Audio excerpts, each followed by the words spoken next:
Hey Bookies! Today we are going to do the weekly mail haul, so let's get started.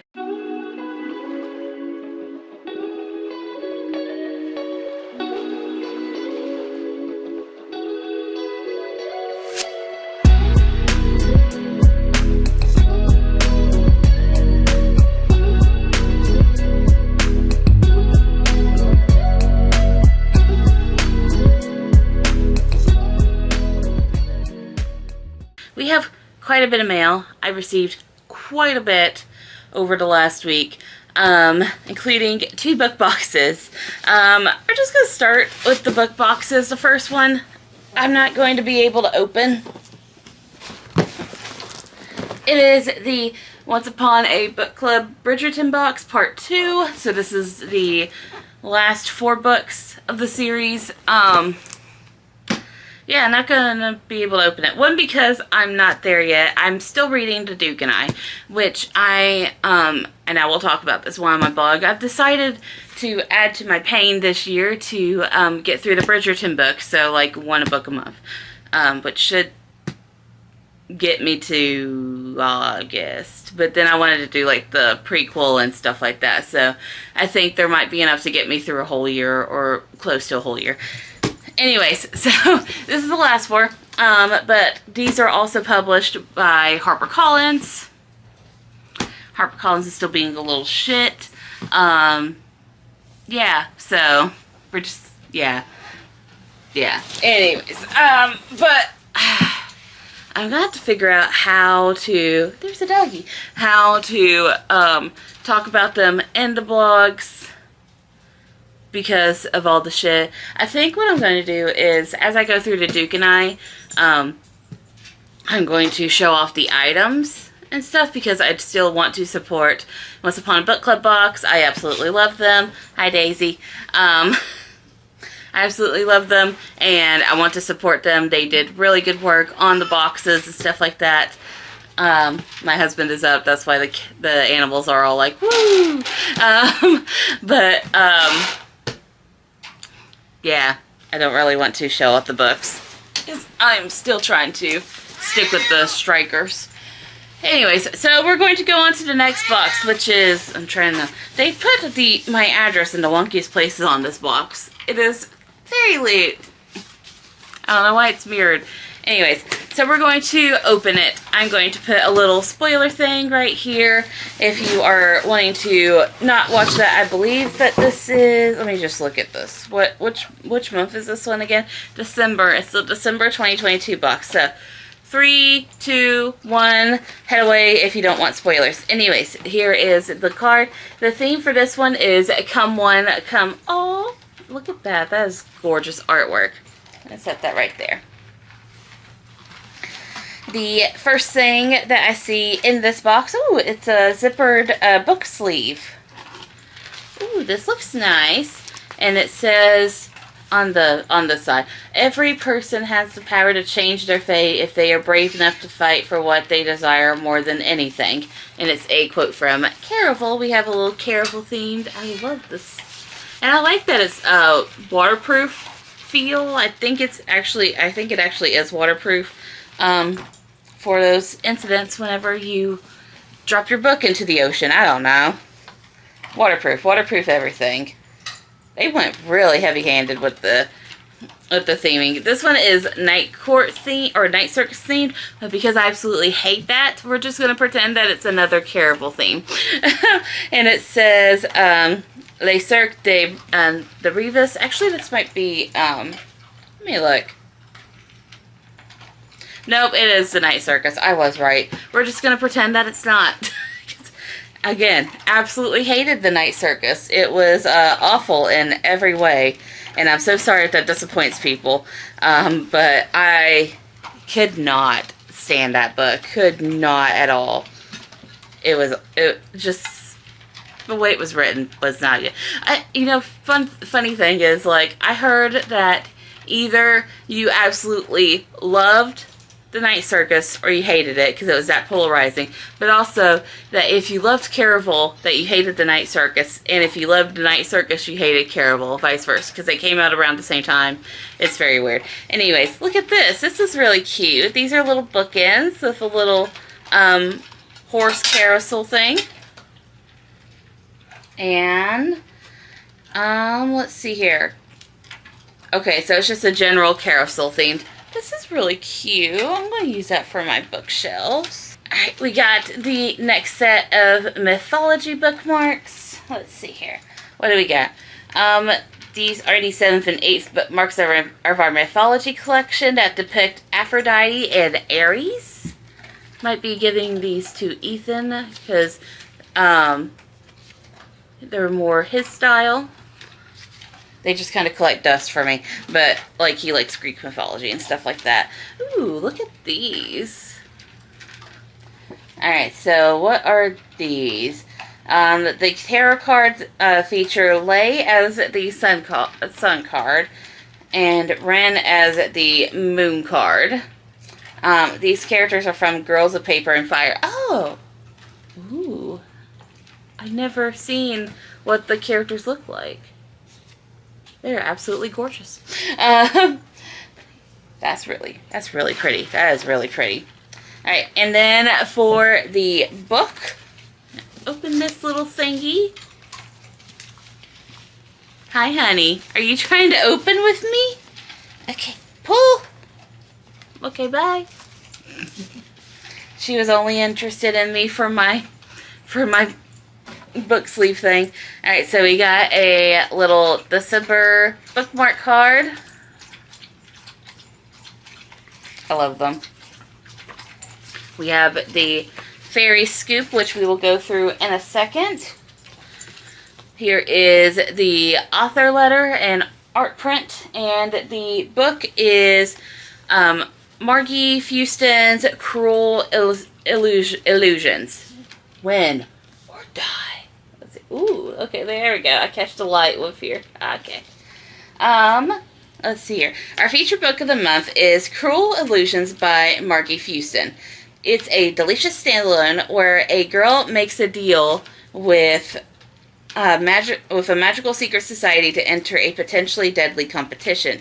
You can expect magicians, romance, deadly magic, and vampires. Your Fairy exclusion has an exclusive redesigned cover. So let's see here. Ooh, that's cute. Digital sprayed edges on all sides. I love their sprayed edges so much. Artwork on the Endpapers. We got this artwork. We got this artwork.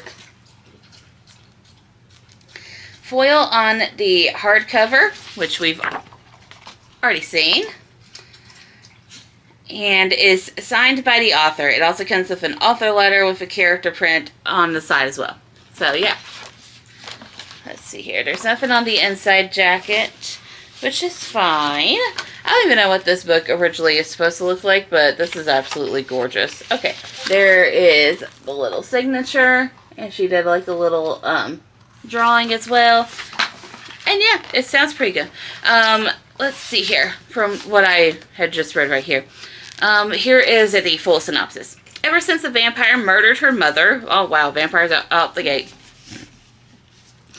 Ava has been determined to get revenge, but 10 years later, having survived foster home after foster home, and without a single sighting of a vampire, Ava has begun to lose hope.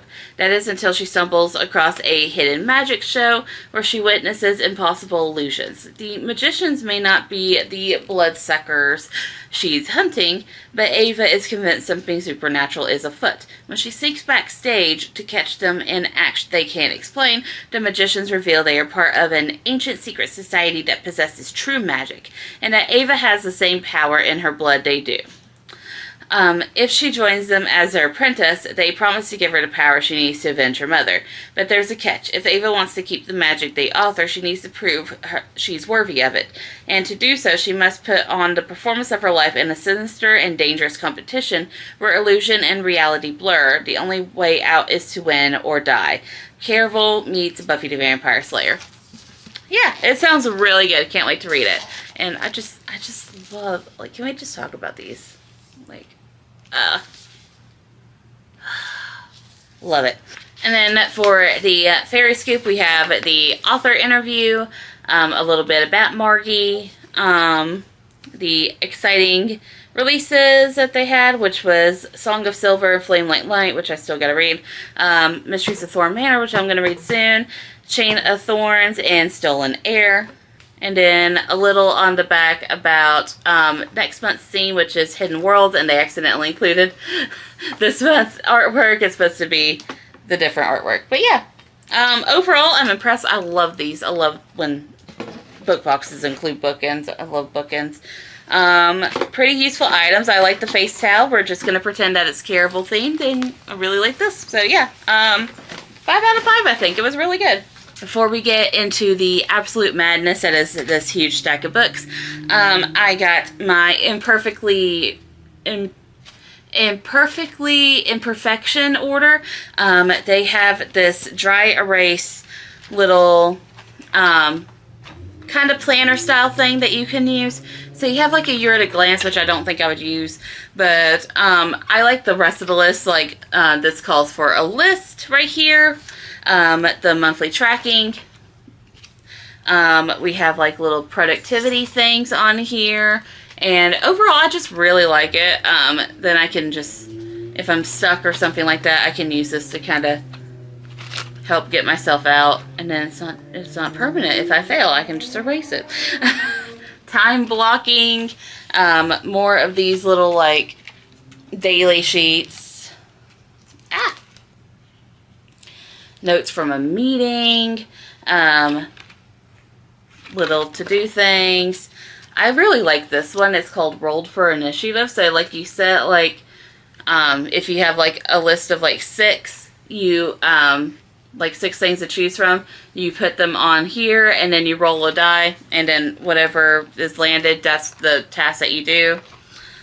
Little brain dump areas, money moves and money planning, and then just like grids, line dots, lined paper, etc.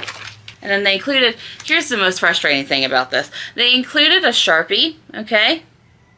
It has no way to hook onto this. That seems like an oversight to me. So yeah, now we're going to get through this stack of books.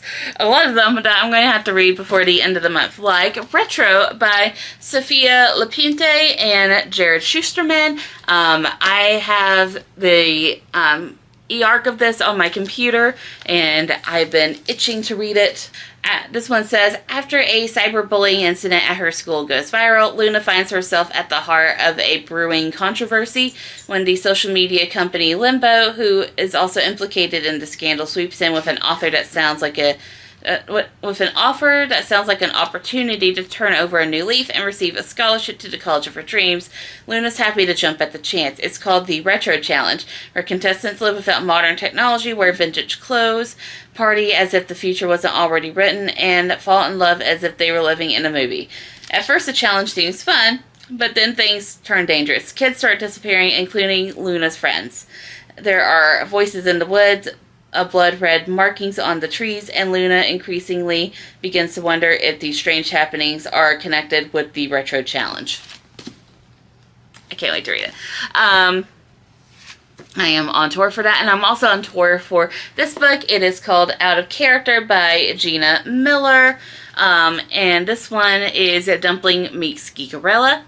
17-year-old Cass Williams is fat, queer, and perfectly content spending her nights role-playing online with the fellow Tide Wars fans. When she's behind the screen playing a pirate captain, she doesn't have to deal with the pain of her mom walking out, the stress of having a girlfriend for the first time, or the anxiety that comes with planning her future. The only problem, no one in Cass's real life knows about her roleplay addiction, or that her many nights of prioritizing it over schoolwork means she might not graduate. When Cass realizes she has feelings for Rowan Davies, her snarky and compassionate online bestie, things get even more complicated. As Cass's lies continue to build, she must decide what to do. Be honest with her double life and risk her safe space, or keep it a secret and risk destroying her relationships and academic future. It sounds so good, guys. It sounds so good. I am on another tour. It is the Severed Thread. So I still have to read the first one, but this is going to give me the push to read the first one. And this is the Indiana Jones meets Sleeping Beauty story. Yeah, and this one on the back, it said, which threads of fate will hold and which will break. Yeah, so I don't know if this one is a duology or a trilogy. Check the blogs for that, because I don't know. I also am on tour for this one. It is Mysteries of Thorn Manor. Again, I have to read Sorcery of Thorns, but I've been wanting to read that for a while, so this is going to give me the little push. It's just a cute little companion novel. I love this little cute little companion novel. Another one I'm on tour for, The Southern Magicks by Ashton K. Rose. This is book 1 in the Southern Magic series. And this one says, after a demon attack reveals Dexter's secret that his grand taught him magic, the 23-year-old librarian is forced to work for the local magical law enforcement agency in order to prove his loyalty and hopefully save his grandmother from execution. However, when someone tries to frame him for his crimes he doesn't remember committing, Dexter realizes he'll have to start an investigation of his own. Joined by his beloved husband, Eli, their best friend June, and his journalist cousin Kat, he desperately tries to prove his innocence, which is difficult when gaps in his memory make him doubt everything he thinks he needs to know about him. So it's like kind of Memento-like, but with a magical twist. And then I received a couple of other books in the mail that were either sent to me for review or that I won in giveaways. I can't remember. This one I'm pretty sure I won in a giveaway. It is The Middle Daughter by Chika Unigwe. I'm not sure if I'm pronouncing it. I'm so sorry. This one says, when 17-year-old Nani loses her older sister and then her father in quick succession, her world spins off its axis. Isolated and misunderstood by her grieving mother and remaining sister, she's drawn to a preacher, a handsome, self-proclaimed man of God, who offers her a new place to belong. All too soon, Nani finds herself estranged from her family, tethered to her abusive husband by children she loves but cannot fully comprehend. She must find the courage to break free and wrestle her life back without losing what she loves most. This sounds like it's going to be a tearjerker. I also, and this was something that Ethan was really excited to see because they did the artwork on the packaging when they sent it to me, and he was very fascinated with it. It is the Archive Undying by Emma Meiko Candon. When the robotic god of Kuan Mo went mad, it destroyed everything it touched. It killed its priest, its city, and all of its wondrous works. But in its final death throes, the god brought one thing back to life, its favorite child, Sune.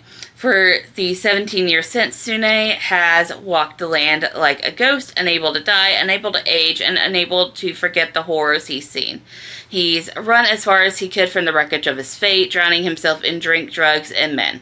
But when Sune wakes up in the bed of the one man he should have never slept with, he finds himself on the path straight back to the world of gods and machines.